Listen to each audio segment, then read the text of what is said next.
Hello, we are Jennifer and Jennifer, and we're here with a collaboration for a lesson plan on math for Samuel, our student. I'm going to explain the original lesson, and then Jennifer is going to explain some of the modifications that we're going to instill in this lesson plan. The original lesson plan was based on place value and money, and what I wanted the kiddos to understand was how place value can be part of money lessons. And the basic premise of the lesson was that I gave them some food choices, like a shopping list, and I made it a shopping list of feast items for Thanksgiving. They were to pick the items that they liked, and then they were to add the items together, and they had a $50 budget. And then at the end, my look-fors were whether they could add those amounts together, and then whether they could show me what that amount looked like using base 10 blocks, or their manipulatives of money, or they could draw me base 10. And so for Samuel's portion of it, Jennifer's going to talk about the modifications. So for Samuel, we're going to have a slightly different goal.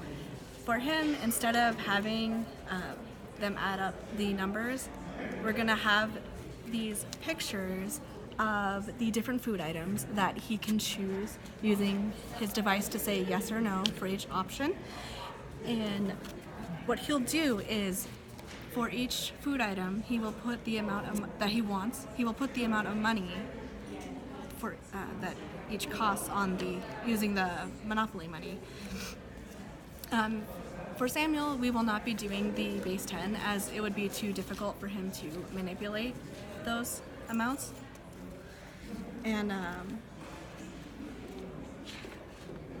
we did include all the food choices and the entire shopping list for him. Jennifer's idea was the first, when we collaborated about it the first time, was not to limit Samuel's choices, which I thought was a fabulous idea. So we didn't limit any of his choices. We gave him the entire shopping list.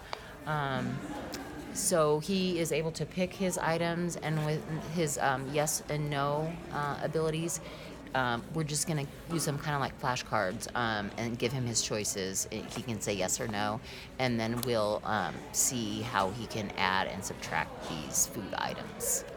And as far as the collaboration has gone, I feel like